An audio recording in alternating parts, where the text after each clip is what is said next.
تم سمجھ گئی ہو کہ تمہاری عزت ختم ہو چکی ہے اور یہ سب کچھ تم نے خود کیا ہے۔ تم نے جو حد پار کی وہ واپس نہیں آئے گی۔ میں نے خاموشی سے سر ہلایا اور دل کے اندر چھپ کر جان رہا تھا، اور یہ سب کچھ بس حقیقت بن چکا تھا۔ میری زندگی کی خوشی، میرا اعتماد، سب کچھ اجڑ گیا تھا، اور اب سب کچھ وسیم کے فیصلے اور اس کی سختی کے قابو میں تھا۔ مجھے لگا تھا کہ شاید وہ مجھے چھوڑ دے گا، لیکن ایسا نہیں ہوا۔ اس نے مجھے نہیں چھوڑا، بلکہ میری اوقات سے فرق کر دیا۔ اس نے مجھ سے اپنے سارے حق بھی لیے اور گھر والوں کے سامنے بھی میری عزت کو بالکل ختم کر دیا۔ میں اب اسی گھر میں رہ رہی تھی، لیکن جیسے زندہ لاش بن گئی تھی۔ میری کوئی عزت نہیں تھی۔ میرا شوہر بھی مجھے کبھی اپنی بیوی کی طرح نہیں دیکھتا تھا، اور جب گھر والے دیکھتے تھے کہ وہ مجھے عزت نہیں دیتا تو وہ بھی مجھے کبھی احترام کی نظر سے نہیں دیکھتے تھے۔ میری زندگی عجیب سی گزر رہی تھی۔ میں ہر روز خود کو بے بس محسوس کرتی تھی۔ میرا سارا حسن جو کبھی میرا فخر تھا اب بیکار اور برباد ہوتا جا رہا تھا۔ میرے بال جھڑنے لگے، میری جلد کی روشنی ختم ہو گئی، میری آواز بھی پہلے جیسی نہیں رہی تھی۔ میں روزانہ اندر سے ٹوٹتی تھی، لیکن باہر کسی کو کچھ علم نہیں ہوتا تھا، اور مجھے بد کرداری کے تانے دیتا۔ مجھے کبھی خرچے نہیں دیتا، میری بنیادی ضروریات کا بھی کوئی خیال نہیں رکھتا تھا۔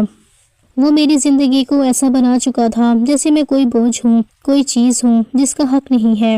میں ہر وقت خوف اور بے چینی میں رہتی تھی۔ میں سوچتی تھی کہ شاید ایک دن یہ سب ختم ہو جائے گا، شاید وہ مجھے سمجھ لے گا، شاید میری حالت دیکھ کر اسے احساس ہو جائے گا، لیکن وہ ہر دن مزید سخت ہوتا گیا۔ وہ مجھے استعمال شدہ لڑکی کہتا اور میرے اندر کے خوف اور شرمندگی کو مزید بڑھاتا۔ میں روز خود سے سوال کرتی کہ کیا میں نے واقعی کچھ غلط کیا ہے، یا یہ سب کچھ اس کی طاقت اور غرور کا کھیل ہے۔ میں روز خود کو کمزور اور لاچار محسوس کرتی، لیکن کوئی بھی میری پرواہ نہیں کرتا۔ میری زندگی کے ہر لمحے میں درد اور تنہائی تھی، اور مجھے یہ بھی نہیں پتا تھا کہ یہ سب کچھ کب تک چلتا رہے گا اور میں کتنے عرصے تک اس حالت میں رہوں گی۔ اس سب ذلت بھری زندگی میں ایک دن مجھے عجیب سا شک ہونے لگا۔ میرا دل کہتا تھا کہ کوئی عزت نہیں کرتا تھا، لیکن اب اس کی بے رخی اور بھی بڑھ گئی تھی۔ وہ اکثر فون لے کر کسی کونے میں چلا جاتا تھا، اور جیسے میری موجودگی اسے پریشان کرتی تھی۔ جب بھی میں اس کے پاس جاتی وہ فون سیدھا کر دیتا اور ایسے گھور کر دیکھتا جیسے میں کوئی جرم کر رہی ہوں۔ میں نے کئی بار خود کو سمجھایا کہ شاید میں زیادہ ہی سوچ رہی ہوں، شاید میرا وہم ہو، مگر اس کے بدلتے رویے مجھے اندر سے کھا رہے تھے۔ ایک دن میں نے دیکھا کہ وہ بار بار مسکرا کر فون دیکھ رہا ہے، اور پھر اچانک ایک کال آئی جس نے اس کے چہرے پر ایسی نرمی پیدا کر دی جو اسے میرے لیے کبھی نہیں دکھائی تھی۔ وہ جلدی سے اٹھ کر باہر چلا گیا اور دروازہ بھی آہستہ سے بند کیا۔ میں دروازے کی دوسری طرف کھڑی سب کچھ سننے کی کوشش کر رہی تھی، لیکن مجھے صرف دھیمی ہنسی کی آواز آتی رہی۔ وہ آواز نہ میری تھی، نہ میرے گھر کی کسی عورت کی تھی، وہ کسی اور کی تھی۔ میں پوری رات تڑپتی رہی، میری نیند، میری سانس، میرا ضبط سب ٹوٹ رہا تھا۔ اگلے دن جب وہ نہانے گیا تو اس کی شرٹ کی جیب سے کاغذ کا پرزہ نکلا جس پر ایک عورت کا نام اور ایک نمبر لکھا تھا۔ دل دھڑکنے لگا، ہاتھ پسینے سے بھر گئے۔ میں نے وہ نمبر یاد کر لیا، لیکن کاغذ واپس اسی طرح رکھ دیا جیسے ملا تھا۔ اس کے جانے کے بعد میں نے وہ نمبر اپنے فون سے ڈائل کیا، اور 3 بیل کے بعد اس نے کال اٹھائی تو اس کی میٹھی لیکن بے تکلف آواز نے میرے دل کی آخری امید بھی ختم کر دی۔ میں نے بامشکل پوچھا کہ آپ کون ہیں؟ تو وہ ہنس کر بولی کہ آپ کون ہیں؟ میں نے کہا کہ میں وسیم کی بیوی ہوں۔ تو وہ زور سے ہنسی اور بولی، اچھا آپ وہ ہیں، میں تو اسی کو مانتی ہوں جو میرے ساتھ ہو۔ میں نے فون بند کر دیا، لیکن ایسے لگا جیسے کسی نے میرے دل میں آگ بھر دی ہو۔ سارا دماغ سن ہو چکا تھا۔ میں ٹوٹے قدموں سے بیٹھ گئی اور آنکھوں میں آنسو برسنے لگے۔ اب مجھے یقین ہو چکا تھا کہ میرا شک صرف وہم نہیں تھا، حقیقت تھی، اور یہ حقیقت میری ساری ہمت توڑ رہی تھی۔ میں نے شام کو وسیم سے بات کرنے کی کوشش کی۔ میں نے کہا کہ مجھے پتا ہے تم کسی میری بات اس کے لیے مذاق ہو۔ اس نے کہا کہ تم کون ہوتی ہو پوچھنے والی؟ تم کون سا کوئی پاک صاف چہرہ لے کر میرے گھر آئی تھی؟ تم جیسی عورتیں سوال نہیں کرتی۔ میں نے کہا کہ یہ کیا بات ہوئی، میں تمہاری بیوی ہوں۔ تو اس نے غصے سے کہا، بیوی ہو تم، اس لیے برداشت کرو، تم بھی تو بد کردار ہو۔ تم نے کون سا مجھے عزت دی تھی؟ تم جیسی عورتوں کا یہی مقام ہوتا ہے، میں جو چاہوں گا کروں گا، تم مجھے روک نہیں سکتی۔ وہ مجھے ایسے لہجے میں دھتکار رہا تھا جسے میں اس کی زندگی کا سب سے بڑا بوجھ ہوں۔ وہ اس عورت کا دفاع بھی کر رہا تھا اور مجھے تانے بھی دے رہا تھا۔ اس نے کہا کہ میرا دل کرے گا تو میں اس کو بھی رکھوں گا، میرا دل کرے گا تو میں کسی اور کو بھی رکھ لوں گا، تم بس اپنی اوقات میں رہو۔ میں بس اس کی باتیں سنتی رہی، لفظ تین بن کر میرے سینے میں اتر رہا تھا۔ میں سوچ رہی تھی کہ شاید وہ مجھے چھوڑ دے گا، شاید وہ ہمیں الگ کر دے گا، لیکن نہیں، اس نے وہ بھی نہیں کیا۔ وہ مجھے چھوڑنا نہیں چاہتا تھا، وہ صرف مجھے توڑنا چاہتا تھا۔ وہ مجھے روز ذلیل کر کے اپنے قدموں میں گرانا چاہتا تھا اور میں اس گھر میں ایک سایہ بن کر رہ گئی تھی، جسے نہ کوئی حق تھا، نہ کوئی آواز تھی۔ میں بس سانس لے رہی تھی، جیتے جی مر رہی تھی، اور یہ جان کر مر رہی تھی کہ جس شخص کے لیے میں نے اپنی زندگی برباد کی تھی، وہ اب کسی اور کے لیے جیتا تھا اور مجھے صرف سزا دیتا تھا۔ میری ہر دھڑکن، ہر سوچ، ہر امید کو سزا دیتا تھا، اور میں بس خاموش کھڑی اپنے ہی ٹوٹنے کی آوازیں سنتی رہتی تھی۔ اس رشتے میں میری کوئی اوقات نہیں تھی، کوئی عزت نہیں تھی، اور اب میرا شوہر کسی اور لڑکی میں دلچسپی بھی لینے لگا تھا، بلکہ شاید معاملہ تھوڑا آگے ہی بڑھ چکا تھا، کیونکہ جو میسج میں نے پکڑے تھے اس میں بات تو شادی تک پہنچ چکی تھی۔ اب میں کیا کرتی؟ میں سوچتی رہ گئی، اور میرا دل ہر گزرتے دن کے ساتھ جیسے پتھر بنتا جا رہا تھا، لیکن درد پھر بھی اندر سے رس رہا تھا۔ جب اس نے اس لڑکی کو گھر میں لا کر میرے سامنے بٹھایا اور یہ کہا کہ اب یہ بھی اس گھر میں رہے گی، تو مجھے لگا جیسے میری سانسیں رک گئی ہوں۔ وہ اسے ایسے دیکھ رہا تھا جیسے وہ نہ کوئی وجود تھا۔ وہ اس لڑکی کو میری سوتن بنا کر اس گھر میں لے آیا، اور اب چاہتا تھا کہ میں اس کی بیوی کی بھی نوکرانی بن کر رہوں، بالکل کسی کنیز کی طرح۔ وہ دونوں میرے سامنے بیٹھ کر باتیں کرتے تھے، ہنستے تھے۔ کبھی وہ لڑکی میرے کپڑے پر تنقید کرتی، کبھی میرے کھانے پر، کبھی میرے بولنے پر، اور میں بس چپ چاپ کھڑی رہتی تھی، کیونکہ میرے پاس بولنے کا نہ حق تھا، نہ ہمت تھی۔ وہ مجھ سے اپنے کام کرانے لگی تھی۔ اس نے تو یہاں تک کروا دیا تھا کہ میں اس کے پاؤں دباؤں۔ میں نے اپنے اندر جتنی عزت تھی سب مرتے ہوئے محسوس کی۔ میں نے کئی بار سوچا کہ اگر زندگی ایسے ہی گزارنی ہے تو مر جانا شاید بہتر ہے، لیکن پھر کچھ سوچ مجھے روک لیتی تھی، شاید ڈر، شاید مایوسی، شاید کوئی ایسی امید جو تھی ہی نہیں۔ ایک دن میں نے اپنے شوہر سے کہا کہ مجھے چھوڑ دو، میں اب مزید نہیں جی سکتی اس گھر میں۔ اس نے میری طرف کوئی احساس کے بغیر دیکھا اور کہا، میں نہیں چھوڑوں گا، یہی تمہاری سزا ہے کہ تم ساری زندگی میرے ساتھ ہی بندھی رہو گی، اور وہ بھی ایسے رشتے میں جو بالکل بھی خوبصورت نہیں ہوگا۔ اس نے یہ الفاظ اس طرح کہے جیسے میں کوئی غلام ہوں جو اس کے قدموں میں بندھی رہے گی۔ میری اپنی زندگی، میری اپنی خواہشیں، میرے اپنے دکھ سب اس کے لیے بے معنی تھے۔ میرے پاس کوئی راستہ نہیں تھا۔ میں روتے ہوئے اپنی ماں کے گھر گئی۔ میں نے کہا، میں نہیں رہ سکتی اس رشتے میں، مجھے چھوڑ دیں، مجھے خلا دلوائیں۔ تو میری ماں نے کہا کہ تو بڑی بہن ہے، اگر تو ہی طلاق یا خلا لے کے بیٹھ جائے گی تو باقی بہنوں کا کیا ہوگا؟ کون کرے گا ان سے شادی؟ لوگ کیا کہیں گے؟ کوئی ان کا رشتہ بھی نہیں کرے گا۔ تو اپنی بہنوں کی زندگی کیوں برباد کرے گی؟ واپس چلی جا، یہ سب برداشت کر لے۔ میں نے اس وقت محسوس کیا کہ میری زندگی کی قیمت بس اتنی سی ہے، کسی کی بدنامی سے بچنے کا ذریعہ ہوں۔ میں روتے ہوئی واپس آئی، لیکن اندر سے ٹوٹ گئی۔ میں نے خود کو اس ظالم رشتے میں ڈال دیا اور 3 سال تک اسی طرح برداشت کرتی رہی۔ ان 3 سالوں میں میرے ساتھ کیا کچھ ہوا ہوگا اس کا اندازہ شاید کوئی بھی لگا سکتا ہے۔ سوتن اور شوہر دونوں ملتے ہوئے بھی کچھ نہیں کر سکتی تھی۔ وہ میرے سامنے ہنستے تھے، وہ میرے سامنے منصوبے بناتے تھے۔ وہ لڑکی میرے ہاتھ سے کھانا بنواتی، اپنی چیزیں صاف کرواتی اور توہین تک کرتی تھی۔ ایک دن اس نے مجھے اپنے پاؤں دھونے کا حکم دیا۔ میں بڑی مشکل سے آگے بڑھی، لیکن وہ دونوں بیٹھے ہنس رہے تھے جیسے میری بے عزتی ان کے لیے ایک کھیل ہو۔ میری جتنی سیلف رسپیکٹ تھی سب ختم ہو گئی اور میں اندر سے مٹی ہو گئی تھی۔ ایک دن میں نے فیصلہ کیا کہ اب کھونے کو کچھ نہیں بچا۔ میں نے مرنے کا ڈرامہ کیا۔ میں نے ایک سوسائڈ نوٹ لکھا۔ اس میں لکھا کہ میں زندگی سے تھک گئی ہوں اور اب مزید برداشت نہیں کر سکتی۔ میں نے وہ نوٹ اپنے کمرے میں چھوڑا، اپنا دوپٹہ بستر پر رکھا اور گھر سے چلی گئی۔ اب سب یہی سمجھ رہے تھے کہ میں اس دنیا سے چلی گئی ہوں۔ وہ تو مجھے کبھی تلاش بھی نہیں کریں گے، کیونکہ ان کے لیے میری کیا اہمیت تھی؟ میں ایک بوجھ تھی جسے ہٹ جانا ہی بہتر تھا، لیکن میں حقیقت میں مرنے نہیں جا رہی تھی، میں اپنی زندگی جینے جا رہی تھی۔ میں ایک نئی زندگی کی شروعات کی طرف جا رہی تھی۔ یہ راستہ بھی آسان نہیں تھا، لیکن وہ زندگی جس میں مجھے جینا تھا اس سے تو بہتر ہی تھا۔ میں نے پہلی بار خود کو آزاد محسوس کیا، اگرچہ یہ آزادی خوف سے بھری تھی، مگر یہ وہ خوف تھا جس میں امید زندہ تھی۔ میں نے اپنی زندگی کو دوبارہ بنانے کا فیصلہ کیا، چاہے کتنی ہی مشکل کیوں نہ ہو، اور اس دن میں نے پہلی بار اپنے آپ کو انسان سمجھا، نہ کسی کی کنیز، نہ کسی کی سزا، بس ایک انسان۔ میں نے اپنی زندگی بنائی، میں نے خود کو سنبھالا اور سب سے پہلے نوکری تلاش کی۔ دن بھر ادھر ادھر گھومتی رہی، درخواستیں دیتی رہی، کبھی کوئی جواب نہ ملتا، کبھی کوئی امید نظر آتی، لیکن میں نے ہار نہیں مانی۔ میں نے خود کو کہا کہ اگر میں نے اتنی بڑی ہمت کر کے اپنا سب کچھ پیچھے چھوڑ دیا ہے تو اب پیچھے نہیں ہٹوں گی۔ کئی دن بعد مجھے ایک چھوٹی سی کمپنی میں کام مل گیا۔ تنخواہ زیادہ نہیں تھی، لیکن میرے لیے یہ ملازمت کسی نعمت سے کم نہ تھی، کیونکہ یہ میری محنت سے ملی تھی اور اس میں کسی کا احسان شامل نہیں تھا۔ میں نے صبح وقت پر اٹھنا سیکھا، میں نے خود کو تیار کرنا دنیا کا حصہ بن گیا۔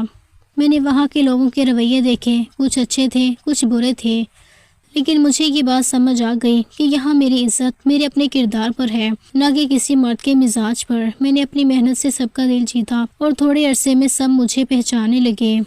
مجھے پہلی تنخواہ جب ملی تو میں نے اپنے آپ کو آئینے میں دیکھ کر کہا کہ اب میں وہی لڑکی نہیں رہی جو دوسرے کے رحم و کرم پر زندہ تھی، میں اب اپنے پیروں پر کھڑی ہوں۔ میں نے اپنی ضرورتیں پوری کرنا شروع کی۔ میں نے کبھی کسی سے نہ مانگا، نہ کوئی امید رکھی۔ میں نے اپنا بجٹ بنایا، اپنے پیسوں کا صحیح استعمال کرنا سیکھا۔ میں نے ضروری چیزوں پر خرچ کیا اور باقی پیسے جمع کرنے شروع کر دیے۔ میں ہر مہینے تھوڑا تھوڑا بچاتی رہی اور ہر بار بچت بڑھتی تو دل میں اطمینان سا اترتا کہ میں اپنی دنیا خود بنا رہی ہوں۔ میں نے خود کو مضبوط کرنا شروع کیا، اپنی سوچ کو بہتر کیا اور اپنے آپ کو ہر دن پہلے سے بہتر بنانے کی کوشش کی۔ میں گھر آ کر کھانا خود پکاتی، خود صفائی کرتی اور کسی پر انحصار نہیں کرتی تھی۔ یہ سب تھکا دینے والا ضرور تھا، مگر اس تھکن کے پیچھے سکون تھا، کیونکہ کسی کی بے عزتی کا خوف نہیں تھا، کسی کے سخت لہجوں کا ڈر نہیں تھا، کسی کے تانوں کی گونج نہیں تھی۔ میں نے 1 سال تک محنت جاری رکھی، اپنا خون پسینہ ایک کیا، دفتر میں اضافی وقت بھی دیا اور وہاں کے کام میں مہارت حاصل کی۔ کچھ ہی عرصے میں میری تنخواہ بڑھ گئی اور یہی وہ دن تھا جب پہلی بار میں نے سوچا کہ اب میں اپنا گھر بنا سکتی ہوں۔ میں نے ایک چھوٹی سی جگہ تلاش کی جہاں کرایہ مناسب تھا اور ماحول بھی پرسکون تھا۔ میں نے جمع کیے ہوئے پیسوں سے وہاں ایڈوانس دیا، ایک پرانا سا بیڈ خریدا اور ایک چھوٹی میز لی اور چند برتن خریدے۔ میں نے جب اس کمرے میں قدم رکھا تو مجھے لگا جیسے میری ساری بھاگ دوڑ کا پھل میرے سامنے کھڑا ہو گیا۔ وہ کمرہ چھوٹا ضرور تھا، لیکن اس میں سکون تھا۔ وہ جگہ میری تھی، کسی کی آوازیں وہاں نہیں گونجتی تھی، کوئی حکم نہیں دیتا تھا، کوئی مجھے کمتر محسوس نہیں کرواتا تھا۔ میں چاہتی تو رات دیر تک بیٹھ کر چائے پی سکتی تھی۔ وہ کمرہ میرا تھا، میری پسند کا تھا، میری جدوجہد کا انعام تھا۔ میں نے اس کمرے کو آہستہ آہستہ سجایا۔ میں نے ایک پردہ لگایا، ایک چھوٹا سا قالین خریدا اور دیوار پر ایک خوبصورت سا فریم لٹکایا۔ میں نے اپنے لیے ایک چھوٹی سی الماری لی جس میں نے اپنے کپڑے ترتیب سے رکھے اور ہر چیز دیکھ کر مجھے ایک عجیب سا سکون ملتا۔ میں نے گھر میں اپنے لیے کونا بنایا جہاں میں رات کو بیٹھ کر اپنی چائے پیتی اور خاموشی سے اپنے سفر کے بارے میں سوچتی تھی۔ میں سوچتی تھی کہ کبھی میں ایسے گھر میں تھی جہاں میری کوئی بات نہیں مانی جاتی تھی، کوئی میری قدر نہیں کرتا تھا، اور آج میں یہاں اس چھوٹے سے گھر میں ہوں جہاں میری ہر سانس میری اپنی مرضی سے چلتی ہے۔ میں نے جب اپنا پہلا بل خود ادا کیا تو میری آنکھوں میں خوشی کے آنسو آ گئے تھے۔ مجھے لگا جیسے میں نے ساری دنیا فتح کر لی ہو۔ میں نے سیکھ لیا کہ محنت کرنے والا کبھی ہارتا نہیں۔ میں نے اپنے ماضی کو پیچھے چھوڑ دیا، اپنے زخموں کو وقت پر چھوڑ دیا اور وہ سب جو مجھے توڑ چکا تھا اس سب کو اپنی طاقت بنا لیا۔ میں نے اب خود کو ہر دن نئے سرے سے بنایا۔ میں کسی سے امید نہ رکھتی تھی، نہ کسی کو جواب دے تھی۔ میں نے ایک پرسکون زندگی حاصل کر لی تھی جہاں اپنی مرضی سے جی سکتی تھی۔ میں نے اپنے گھر کے کونے میں چند کتابیں رکھیں اور یہ عہد کیا کہ میں اپنا سفر یہیں سے آگے بڑھاؤں گی۔ میں نے اپنے مستقبل کے لیے کئی خواب بنائے جنہیں پورا کرنے کا جذبہ اب اندر جاگ چکا تھا۔ میں اس چھوٹے سے گھر میں رہتے ہوئے ہر دن نئی امنگ کے ساتھ اٹھتی، ہر دن ایک نئی دنیا اپنے سامنے پاتی اور ہر دن خود کو یاد دلاتی کہ میں خود بنی ہوئی عورت ہوں اور میں اب کسی کے سائے تلے نہیں جیوں گی۔